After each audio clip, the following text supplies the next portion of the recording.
Hi అండి. Reasonable ప్రైస్‌లోనే Meesho నుంచి ఒక మంచి ప్రోడక్ట్ అయితే ఆర్డర్ చేశాను. అదేంటంటే పిల్లలకి, పెద్దలకి ఇద్దరికీ యూజ్ అవుతుంది.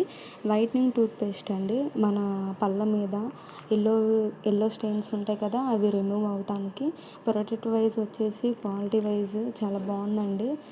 4 స్టార్ రేటింగ్ ఉంది. ఎవరికన్నా పర్సనల్లీ నాకు చాలా బాగా యూజ్ అయింది. ఎవరైనా ఇంట్రెస్ట్ ఉన్నవాళ్ళు లింక్ అని కామెంట్ చేయండి.